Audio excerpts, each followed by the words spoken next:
A dungeon is a battleground, and there are certain principles you must follow to survive. One of them is to keep stress to a minimum. Meanwhile, Renee tried to calm her new friend, who she thought was making too much noise for this dungeon. The Demon Queen refused, saying that she was a free monster and would do as she pleased. The two girls continued to argue vehemently about who was more right, and it seemed that a conflict between them was already inevitable. And while Mr. Swallow slept soundly, the Demon Queen was able to cuddle up to him and give him her warmth. In her opinion, Renee is too strict in this regard, and in general, she acts like a grandmother. A wave of anger and rage swept over the silver-haired girl. Waving her weapon, she chased after the Demon Queen, who kept laughing loudly as she tried to run away from her. Renee desperately wanted to catch up with the Demon Queen and teach her a lesson in manners. Gritting his teeth, the skeleton watched everything that happened. Minimal stress. This principle was almost in use now. Our hero complained to his friend that the girls were too noisy and he couldn't sleep. To which the skeleton replied that it was not appropriate to be outraged right now, because now there was unrest outside because of his actions. The monster wanted to know if it was really that serious. The skeleton replied that yes, it was serious, and it was being actively reported in the newspapers he had let him read earlier. It said that a large number of warriors had been drawn to the capital of the empire to strengthen its defenses. In addition, the villages on the outskirts of the city had become empty because of the monsters. The chief of the village next to the dungeon committed suicide. As a result, the village is now in dire straits. Skeleton said that in 3 weeks of searching, out of all the human newspapers he found, there were only 3 articles mentioning the neighboring village. He was curious to know what his master thought. But he didn't seem to understand what it meant. After saying that, the skeleton got angry and told him to think before answering. Maybe he should really quit now. Still yawning, the giant monster tried to get the skeleton's opinion on the situation. But the skeleton replied that he did not know, because there was too little information and it was too early to draw any conclusions. So far, only one thing is clear: this village has been cut off from the outside world. All because his master, that giant monster, destroyed the village. Doesn't he remember how many things he destroyed? According to the skeleton, not receiving news from the destroyed village was a real problem for them. By observing this village, they could tell when and how big the next group of invaders would be. With an anxious voice and bright lights in the place of his former eyes, the skeleton explained that it was necessary to go there as soon as possible. If they delayed even a little longer, who knows what might happen? Our hero wished him a safe journey. He began to breathe deeply with excitement, and really wished that the skeleton would go alone, without him. To the surprise of our hero, the skeleton said that he would try to return as soon as possible. Having said that, he began to walk away. Happily, our hero began tapping his tail on the ground in anticipation of the coming dream. Now he was alone and could sleep. But in the next second, the skeleton turned around and said that it wasn't very wise to go alone. So it would be great if someone else went with him.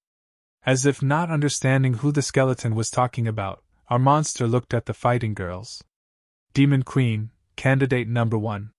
She's dangerous enough, literally a walking bomb. If she uses the same spell as the village capital next door, no stone will be left unturned. Renee smiled and offered to be the skeleton's assistant. That was candidate number 2. The monster became even more worried and anxious as he imagined how much trouble this girl could bring to the city. She was even more dangerous than the Demon Queen, so she better not go anywhere and stay here. Our hero's thoughts were interrupted by a skeleton who offered to go with him. The monster realized that he was already caught in its net. Now there was no escape and no way out. At that moment, our hero had an incredible epiphany. Coincidentally, he'd destroyed the bracelet the skeleton had given him last time, so now he couldn't use his transformation. The Bone Warrior agreed that he could not go with him without the bracelet. However, our hero rejoiced early, thinking that he was now free and could finally get some sleep. The very next second, he assumed humanoid form. With sadness in his voice, he said that the skeleton's death would be painful. They were already walking through the forest, the bone warrior paying no attention to his words. He jokingly said that his body was already dead, so he was not afraid of any punishment. As it turned out, the skeleton had a spare bracelet, so it was no use the boss saying he couldn't leave without it. Didn't his master mean that if the bracelet had been there, he would have gone with it? With a slight irritation in his voice, our hero answered in the negative, whereupon they quickened their pace to get out of the forest faster. After a while, they reached the first watchtower, which was completely destroyed. In the skeleton's opinion, his boss had made a real mess of things. They went inside, and the skeleton explained that there were 4 simple ways to determine how active a village was. The first was the liveliness of the market. Of course, no one was here, and our hero begged his friend to hurry home. The second method is how much smoke comes out of the chimneys of the houses. But it's worth checking before dinner, it's too late now. The monster asked him to return to the dungeon. The third method is to see how many mercenaries and troops are in the errand center, but it has nothing to do with this village, so they need to move on. Already very sleepy, our hero refused to walk, and the skeleton had to pull his boss along the ground. Finally, the fourth method is inns and taverns. But as soon as the skeleton spoke, his master was gone. And while the skeleton froze in place, our hero ran excitedly to the tavern he knew. As the front door swung open, the young man turned to the owner and asked for a few free seats. Of course, the place was empty. In a very worried voice, the skeleton said, "Things are really very bad. This village might be abandoned soon." In the next moment, we realized the reason for the absence of people in this village. It turns out that a terrible black curse has befallen the inhabitants of this settlement, and other places in the area. And the reason for all this was a new character in our story. He put a lot of effort into making it all happen. He was happily looking at the results of his work while standing on a huge pile of corpses. Because of the black catastrophe, the people are weaker than ever. He was able to conquer this village, the heart of his enemy. Now it was the turn of the Empire's capital. This is the best time to destroy it. Now our heroes entered the inn, which was also empty. "This is very serious," the skeleton's voice said, again with concern. Apparently, all the villagers had left the place. But in the next second, someone's voice sounded behind them. Our heroes turned in his direction. Standing at the top of the stairs, the man asked them who they were and why they were here. He introduced himself as the owner of the place. There was fear and caution in his voice. Behind his back, with a trembling hand, he held an axe. The skeleton tried to defuse the situation by introducing himself as a knight of a punitive force from another city. The innkeeper breathed a sigh of relief and put down his weapon. He thought our heroes were bandits. It turned out that they were guests who wanted to spend the night and eat something. To the owner's delight, he apologized for his behavior and agreed to serve them. He started down the stairs and said that unfortunately he didn't have any food, and they might not be able to find it in the whole village. The skeleton suggested that it was all because of the black catastrophe, to which the man replied with a deep breath that they understood him now, and that it was indeed very hard to live in this village. By this time, our hero was already asleep at the table. The man said honestly and openly that there were no rooms available at the moment. This signal was clear to the Knight of Bones, who realized that in such a situation, even the price of water would be more expensive than a night's lodging. The next second, he threw a large gold coin at the man, much to the surprise of the owner of this place. Now he could surely find a ready room for them to sleep in. This large amount of money seemed to work, and now the man suggested that they go upstairs. He looked closely at the strange young man in tattered clothes who was following the knight. The skeleton reassured the man, and explained that the young man was his slave. Our hero tried to say something, but the skeleton interrupted him. The Bones man replied that the young man was his slave and that he helped him a lot, so he was treated accordingly.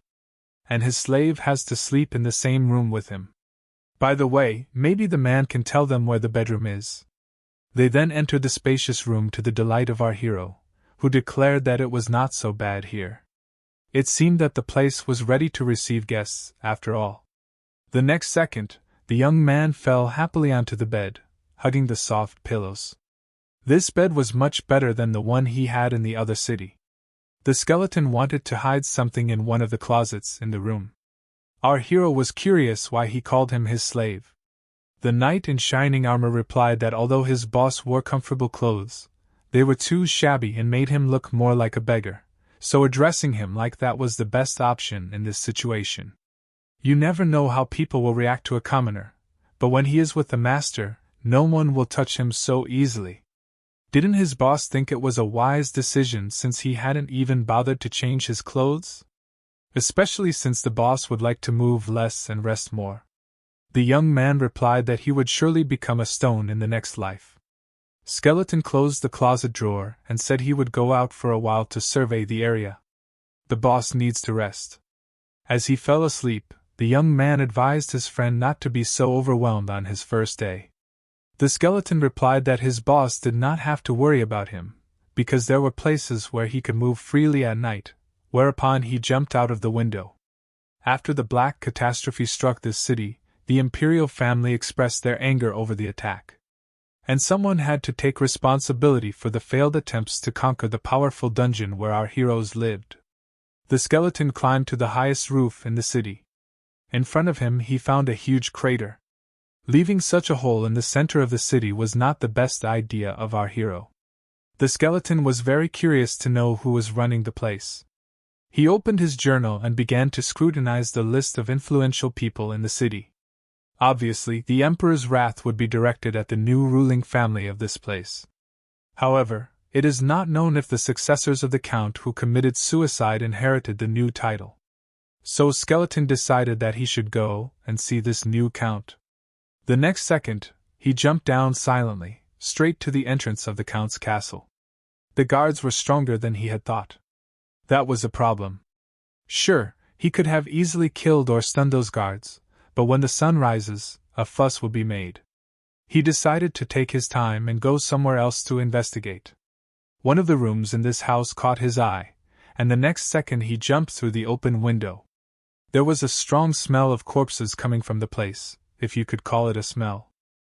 He decided to take a closer look at the place. Meanwhile, in his room, our hero thought that it would be much better to sleep in a cool dungeon, but it wasn't bad here either. The next moment, however, someone knocked hard on his door. Will he never get to sleep in peace?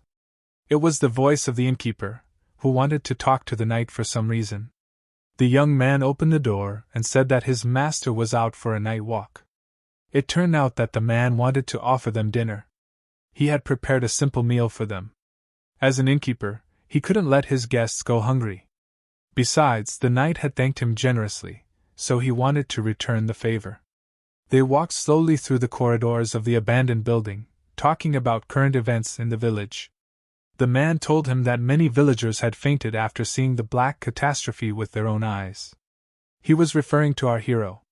Then he paused and added that the count had committed suicide after all that had happened.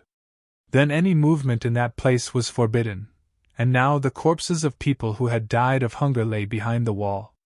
The innkeeper did not understand why they had come here. He advised them to leave as soon as possible, for he himself was about to leave this village. In his opinion, they should be careful. The few people left in this village are quite aggressive. That's because they're cornered. Meanwhile, someone snuck into our protagonist's room. It was a girl with red hair and bare feet. After making sure that no one was in the room, the girl quickly jumped into it. She expected to find something of value and maybe some food. She thought that this man must be from out of town if he decided to stay here, especially since the village was in such a sad state. Besides, this was the most expensive room in the entire hotel. Therefore, in the girl's opinion, it was likely that this man was very rich. She wanted to take anything of value. Her eyes fell on our hero's cape. She was surprised to find that this garment smelled like a rag. Nevertheless, she decided to take our hero's clothes to wrap other valuables she found. Much to her dismay, she couldn't find anything of value wherever she looked. However, in the next second, she decided to open one of the drawers of the dresser that was next to the bed. Finally, she was able to find something very interesting. After all, This guest can't be carrying around her valuables. Her eyes widened even more in surprise as she saw a very strange object. After a while, our two heroes were back in the room. One of them had just woken up, still yawning as usual, and the other, a skeleton, had come in through the window, wondering what his boss was up to while he went to check out the castle of the ruler of this place. He took off his helmet and told his boss that the guards were stronger than he expected, so he decided to return today without any results. Maybe the boss could find out something useful while he was away. Our hero replied that after talking to the innkeeper, all he knew was that the village had no contact with the outside world. At this, the skeleton was pleasantly surprised, because for the first time in a long time, his master was doing something useful. The knight confirmed his words and offered to find out more about the place in the morning, but the young man was determined to stay in bed. The next second, the skeleton turned his attention to the two open windows. In the Bone Knight's opinion, it would be better to keep the windows closed, since he had only opened one, and now that both were open, they might as well be robbed. The young man replied that he didn't know what he was talking about because he hadn't opened the window. Skeleton laughed, and thought that maybe the boss was joking, because windows can't open by themselves. Was it a ghost? Could be a sign, could be a thief.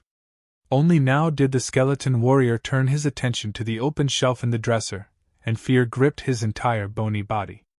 In the next second, our protagonist realized that his cloak was gone. This cape was very precious to him, because Renee had made it for him. The skeleton continued to rummage through the empty box, but could not find anything. Maybe the boss had seen what he had put in the chest of drawers. The young man turned to the skeleton and asked what had been stolen. The bone warrior hesitated for a moment, then sheepishly replied that the robbers had taken his ribs. All the while, the thief girl was running away from the inn. She was sweating profusely and stopped to look back. Someone might be chasing her, but there was no one. However, in the next second, the girl's path was blocked by a group of men. One of them called her by name and asked her in a stern voice where she had gone in the middle of the night. After all, this man had earlier told her not to go out after dark, but she had disobeyed him. Barely out of breath, the girl replied that she was out for a reason. But the man interrupted her and didn't let her finish. In a rage, he began to shout at her that she was wasting her energy, which made her even more hungry. However, the girl still begged him to listen to her and let her speak. She was approached by another man who suggested not to pressure the girl and to let her say what she wanted to say. It was the leader of the gang of thieves who explained that the man was not angry at all because she had gone out alone in the dark. According to him, the girl's mistake was that she left without telling anyone. She completely ignores the dire situation she's in and does whatever she wants. Therefore, one should think about the harm it might cause to others before acting. After being scolded by the leader of this gang, she agreed to be more careful. The man said he hoped she understood now, so he was curious to see what she was holding on her shoulder. The next second, something fell to the ground with a crunch. She told the gang leader that she really wanted to contribute to the common cause, so she stole all these things. The man looked at the items on the floor suspiciously, not knowing where she could have gotten them. The girl exclaimed that she had stolen them from an inn on the main road. Justifying herself, she replied that there was a very nice room in this hotel, and this thing was in the dresser, and very clean, maybe it was an expensive relic. The gang leader thought for a second and paused before answering. They were human ribs, and he told the girl so. When he said this, she became upset and said that she was completely unaware of this and would never take such a thing. Did she dare desecrate someone's grave? One of the thieves was interested, but according to the leader of this gang, if that were the case, she wouldn't be bragging about her item in front of them right now. He picked up the ribs to examine them more closely. He realized that either someone had an unusual hobby, or these ribs were used for magic. One of the thieves was disgusted by the object. In his opinion, the world was full of strange people who used the amputated limbs of their slaves as decoration. At first glance, however, it was not at all clear whether these were the bones of a human or someone who had once been one. If they belonged to a necromancer or someone who studied black magic, the situation became even more dangerous. Because now those ribs could pose a serious threat to the lives of the entire gang. It all looks too suspicious. The clothes look like a common beggar's rags. However, this cape is made of high-quality materials. The gang leader reproached the girl for being very absent-minded and not even checking her pockets, because there was something jingling in them. The next second, the whole gang opened their mouths in surprise when they saw a huge amount of gold coins. But the gang leader did not share their enthusiasm and said that now was not the time to rejoice. He realized that they might be in serious trouble. And in the next second, someone's voice said that they were quite hard to find, but that they were trying their best. Skeleton said that they came to the right place and found this gang of thieves who took their stuff. Now the gang leader realized that he had to be more careful because the guest staying in the most expensive hotel room in the ruined village was suspicious. He gradually turned towards our heroes, hearing their voices and approaching footsteps. As our heroes slowly approached this gang, the man heard someone's voice saying that the valuables were fine. In his mind, he replayed everything that had happened. Human ribs, clothes made of high-quality materials, and a lot of gold. It's very dangerous. They touched something they shouldn't have. It was our heroes who greeted the thieves and told them they were here for their belongings. Our heroes were very happy to find this band of thieves. It seemed that their belongings were undamaged. Now the skeleton could see that it was the same cape that Renee had given to the boss. And if the dungeon master were to break this girl's heart again, the Knight of Bones couldn't even imagine what terrible things might happen after that. What a relief to find what they were looking for. But the gang leader obviously had some kind of plan. He stepped forward, holding the object our heroes needed.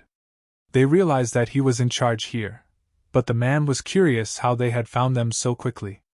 The skeleton replied that perhaps the object itself wanted to find its owner. All the while, our main character never stopped complaining that he was very tired and really wanted to go back to bed. This time, the skeleton warrior is going to complain about all the boss's whining, because he's had a really hard day. The skeleton then turns to the gang leader and tells him that he picked the wrong things to steal. Maybe he'll give it all back to them.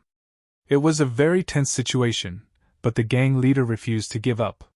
He began to negotiate with our heroes, wanting to know where the guarantee was that they would leave after their belongings were returned to them. The skeleton thought for a while before answering. The gang leader still didn't understand how they had been found out. Even if the girl had left footprints, they had been found too quickly, considering that it was night. And in his opinion, as an experienced person, only some monsters were capable of such a thing. Were they really the ones standing in front of him? It seemed to be true black magic. And those ribs were incredibly strong. The man turned back to the skeleton and asked if they really lived in darkness. The bone warrior replied that yes, the cave was indeed dark. Of course, it was a provocative question, and with such an answer, the gang leader understood everything immediately. He now knew for sure that he was dealing with black magic. Still talking to the bone warrior, he gently took the girl's ribs with his hand. The knight replied that these ribs were very important to him because they were his body. A sarcastic smile appeared on the man's face. It seemed that an interesting plan was born in his mind. The next second he threw those ribs high into the air with all his might. This trick was meant for our knight, and while he was distracted, the gang leader ordered his subordinates to first rescue those who could not move on their own. The skeleton jumped out of his seat and rushed to catch his ribs so they wouldn't hit the rocks. He fell to the ground and began to slide forward, his arms outstretched to catch the object he cherished. But as soon as he was happy to have his ribs in his hands, someone hit his head with a rock. The blow was so strong that the stone broke on the helmet of our skeleton. The knight did not flinch, however, and this news caused the man great consternation. Still yawning, our protagonist watched from the sidelines. However, the very next second, someone with a huge knife sneaked up behind him. The man tried to plunge his weapon into our hero's back, but it shattered into small pieces and did no harm. The next thing he knew, our hero was holding his attacker by the neck and lifting him high off the ground. He turned to the skeleton, wondering what they should do in this situation. The knight turned to our hero and said that he had lost all patience, and suggested that his boss stop all these games. These people needed to be dealt with once and for all. The offender of our knight tried to run away, but the skeleton quickly grabbed his hand. The next second, he threw his attacker to the ground with tremendous force. Now our heroes fought the humans in their territory. Meanwhile, in the dungeon, two girls were sitting at a table peacefully drinking tea. Renee was very curious to know how our dungeon master was doing. She was very concerned that it had been half a day since he had gone away. The Demon Queen remarked to herself that time really does pass more slowly in this dungeon than it does on Earth. The silver-haired girl was very worried about her master. Something might have happened to him, but here she is just sitting back and enjoying her vacation. Or maybe the master wants to eat and is very hungry. All the while, the Demon Queen tried to calm her down, for it was impossible for a great creature to miss a meal. She was beginning to lose patience as Renee kept harping on the same subject. But the girl was still very worried, because maybe her master and his friend had gotten into trouble in this human village. The Demon Queen realized that calming her friend was useless, so she began to tease her a bit. Meanwhile, back in the Night City, the skeleton noted that these people had been a bit of a nuisance to deal with, while our protagonist was very happy to be holding his cape again. The Knight of Bones was very surprised that the man was able to distract him, if only for a moment. He thought these men would have a map of the settlement, being thieves, but they didn't. They needed to clean up the place quickly and not waste any more time. They should have left sooner. The skeleton was very annoyed that his boss had been lying on the ground all this time. The young man showed no alarm and offered his friend to lie down next to him in this comfortable spot. However, in the next instant, the very girl who had stolen their belongings appeared in front of them. With a trembling voice and great fear, she begged for forgiveness. She fell to her knees and began to beg them to kill only her and not the others who had nothing to do with it. The next second, the gang leader lifted the girl off the ground with a scream and said that they had to get out of here quickly because these two wouldn't just leave her alone. Our hero said with a smile that something was finally getting through to these people. He motioned for his friend to deal, and the skeleton warrior walked forward with a confident stride. The young girl and the gang leader looked worriedly in his direction. The man covered the girl with his hand and said that if this skeleton came any closer, he would kill him. The next second, the girl was praying, holding a very interesting object in her hands. And as she recited her prayer, the object began to emit mana. This did not go unnoticed by the skeleton, who watched the girl and the object in her hands in amazement. In the next second, he rushed forward and got as close to her as possible, pushing the man with the knife aside. He was very curious to know where she got the item from. The girl froze in fear as the skeleton leaned forward to examine the object. It was a cross in the shape of an inverted phoenix, and mana was emanating from it. It was special tracking mana. Skeleton didn't understand why someone would want to spy on poor people. And while he thought about it, the girl on her knees could not answer anything. The very next moment, Skeleton rushed to our boss with great speed and informed him that the villagers were being watched by someone. As the girl began to pray, the mana of the tracker seeped out of the cross. So it's only activated in certain situations. According to the skeleton, if you know the conditions under which this happens, you can find out what the person who gave this cross to the girl is up to. Now our protagonist realized that something strange was happening here, because this village was never known for its magic. Last time it was a magic stone, and now it's some kind of mana cross. It seems that the skeleton has come up with some kind of cunning plan. In order to get people on his side, he asked his boss for help. But the young man didn't understand why or how. The skeleton happily exclaimed that it was actually simpler than that.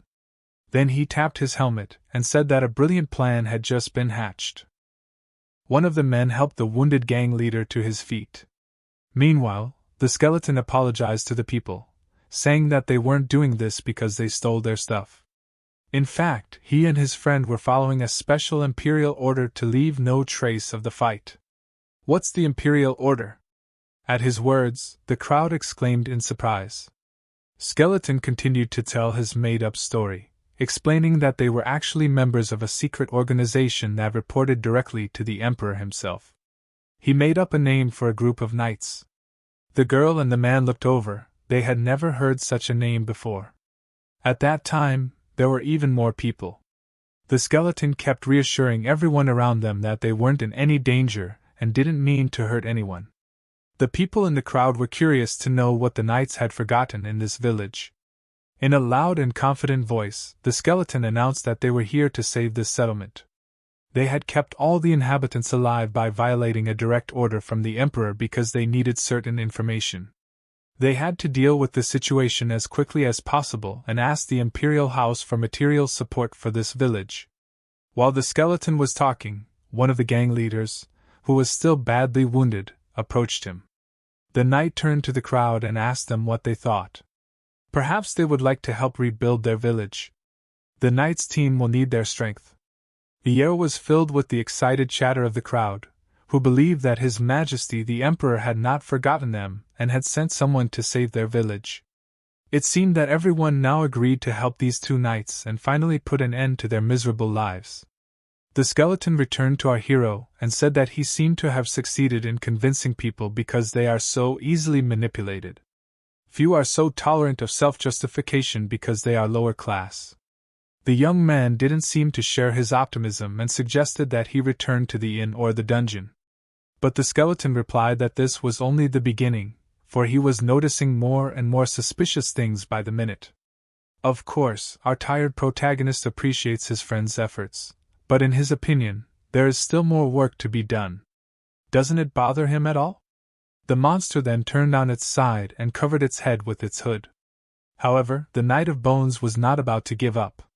Since the situation had come to this, the boss would have to work now, so he had to get up.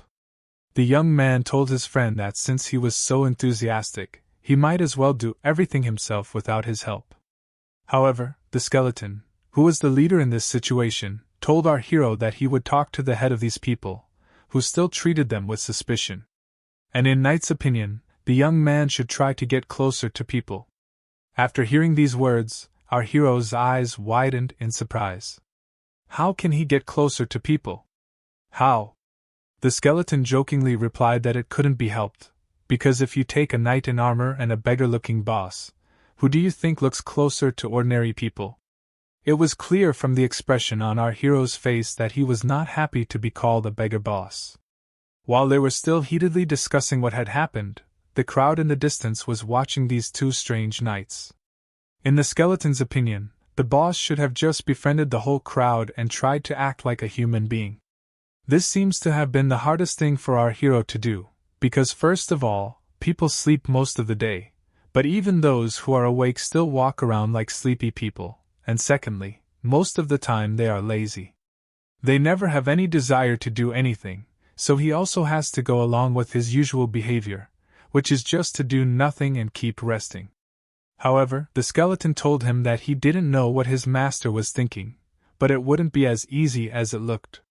The young man also had to remember to find out about the church that had given the girl this cross. We needed to get every drop of information out of these people, and if he could do it early, they'd get home faster and his boss could rest. The skeleton added that the people were very cautious, so he should be more patient. It would not be easy to get close to them. And in a second, the young man was inundated with questions from all sides. Is he really a knight, serving in this unknown legion under the Imperial House? Did they come from the capital of the Empire? Is it really as good as they say? His friend wore armor, but why was he dressed so plainly? The people continued to inundate him with questions. Someone in the crowd said that it was his disguise, and these knights didn't usually go around dressed like that. Our hero's ears were ringing from all the noise. He held his head and covered his ears with his hands so that he couldn't hear the crowd. If it weren't for the skeleton warrior's guidance, he would have been ready to devour all those people. Still, the young man made an effort to get at least a little closer to these people, and then he turned to the little boy and asked him with a smile what he was interested in learning. The boy, still tugging at our hero's cloak, was curious to know if he had ever met two very famous people, to which the young man replied that he didn't understand who he was talking about. although he seemed to have heard those names before.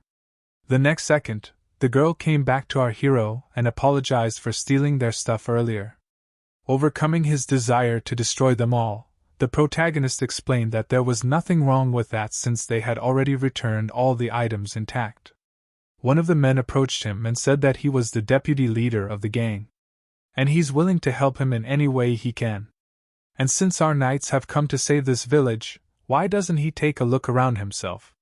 It'll be easier if he sees everything with his own eyes. Never before has our hero had to submit to the will of the people, but this time he still had to get up and go look around right now. All the better to go, because if he stayed here, he would be bombarded with questions again. So he got up and walked forward with the man.